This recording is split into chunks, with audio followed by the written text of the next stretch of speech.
Producing NFL talent is one of the biggest indicators of a successful college football program, and I was recently wondering, who has produced the most NFL talent?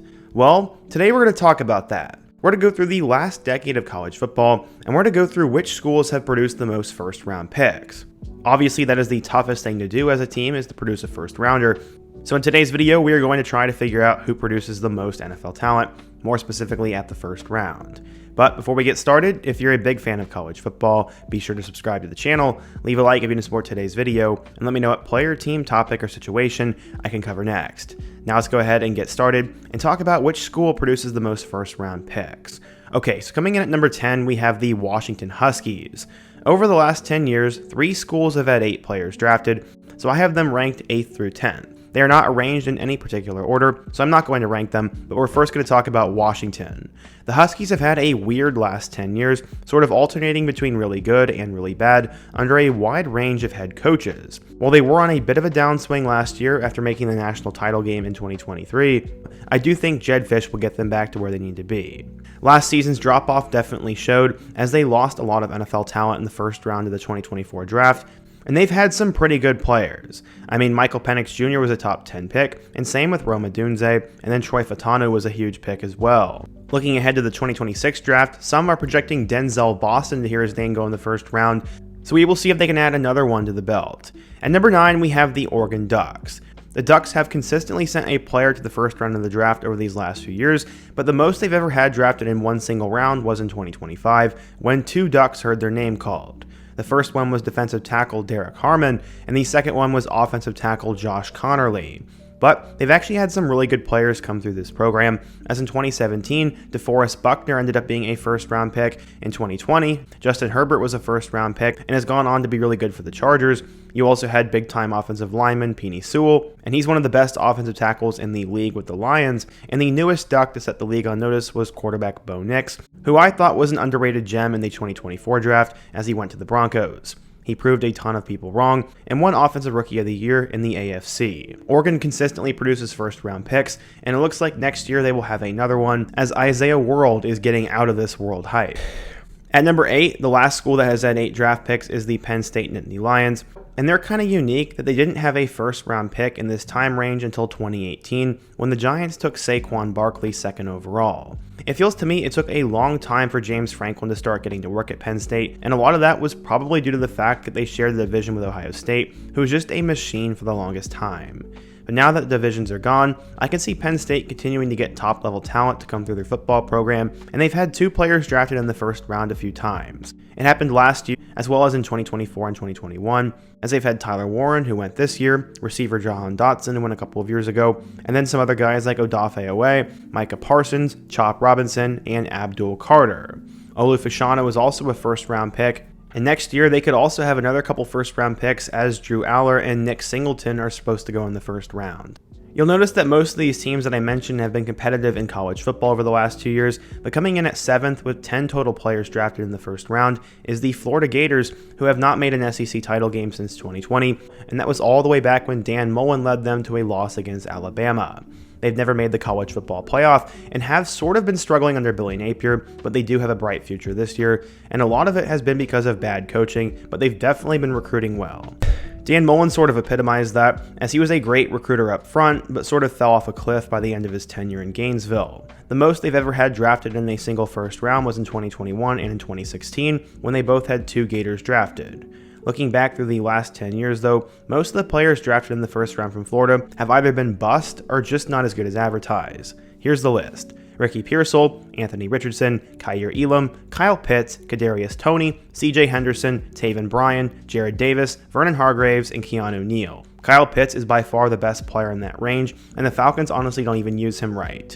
Next year, Florida already has 2 projected first-round picks in their offensive tackles, at least according to Matt Miller, so it looks like the streak will go on, and they'll continue to add more players to their legacy. When you look at the numbers, you can kind of watch in real time when a college football dynasty star starts to fade, and for Clemson, it was around 2021. From 2016 to 2020, the Tigers had sent 8 players to the NFL draft in the first round. Since then, they've only sent 5.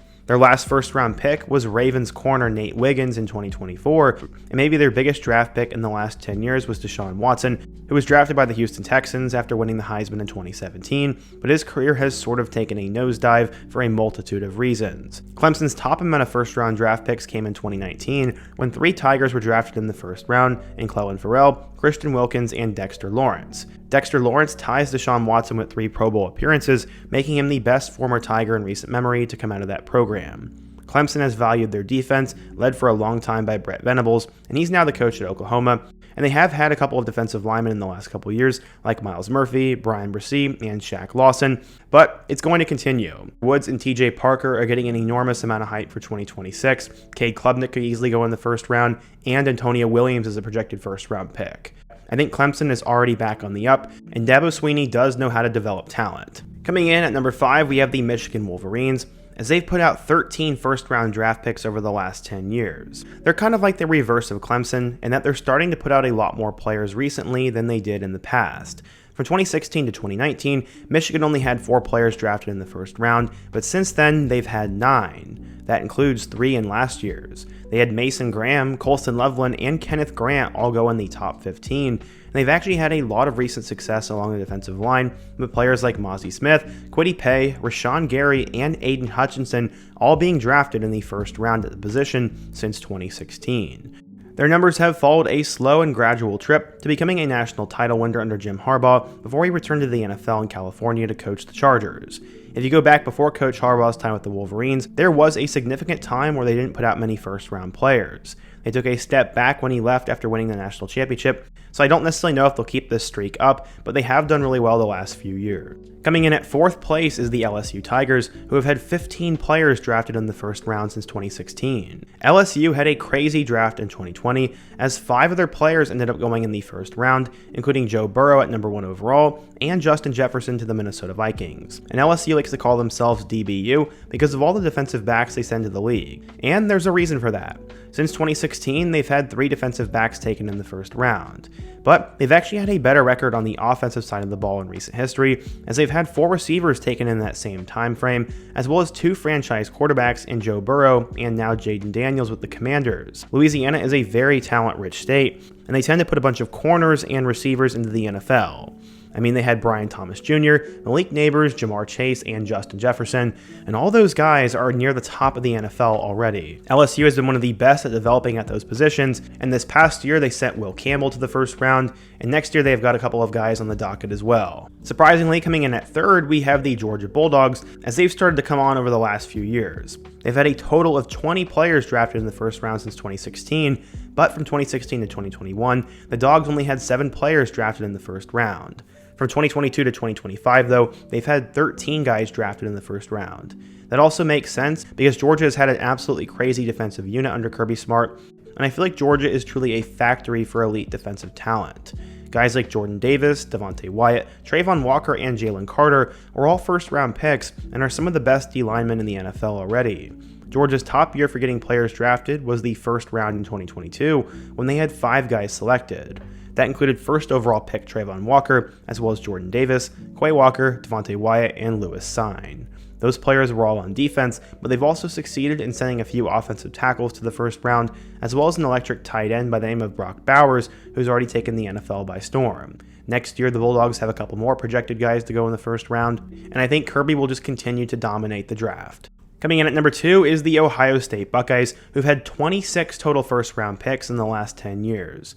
They're the top team in the Big Ten by a long shot, with 13 more than Michigan. They've done this largely under 2 head coaches in Urban Meyer and then Ryan Day, who took over when Meyer retired in 2018. It makes sense that they be up there, since until Michigan had their stretch of a few good seasons, Ohio State was the unchallenged top dog in the conference, and if good players wanted to win in the Big Ten, they went to Ohio State, and it was a great formula for sending players to the first round. Ohio State's top year for getting players drafted was actually in 2025, when they had 4 guys selected in Emeka Egbuka, Donovan Jackson, Tyleik Williams, and Josh Simmons. They've also had 3 quarterbacks in the first round, with Dwayne Haskins, Justin Fields, and CJ Stroud all being first-round picks at quarterback. But they've mostly been a defensive team with all-star players like Joey and Nick Bosa, Marshawn Lattimore, Denzel Ward, and Chase Young, developing into some of the best defensive players in the league, and next year they will send a couple more off. And finally, at number 1, we have the Alabama Crimson Tide, as they have put out 32 of them. That is almost unbelievable, and that's an entire round of players coming from just one team. It makes sense though, because Nick Saban coached pretty much that entire time, only retiring before the start of last year, and he was notoriously very good at developing 5- and 4-star players, especially into NFL players. They got 2 players drafted in the first round this past season, as they sent offensive lineman Tyler Booker and linebacker Jahad Campbell, so the pipeline isn't dry with DeBoer at head coach, but I definitely think they're going to start to slow down, maybe only putting 1, 2, or 3 guys per year instead. Before it was like 3 or 4. The most they ever had drafted in one single year was in 2021, when 6 members of the Crimson Tide were drafted, including receiver Jalen Waddle, corner Patrick Surtain, receiver Devontae Smith, quarterback Mac Jones, offensive tackle Alex Leatherwood, and running back Najee Harris. The list doesn't end there, as there have been 32 of them over the last 10 years, and we'll see if Kalen DeBoer can start cranking out draft picks the same way Saban did. But what do you guys think? Who surprised you on this list? Who do you think is the most underrated team in terms of developing NFL talent? And what topic should I do next? Be sure to let me know down below. Leave a like if you support today's video, subscribe if you're new, and check out one of the videos on the end screen. Hope to see you guys again soon, but until next time, peace.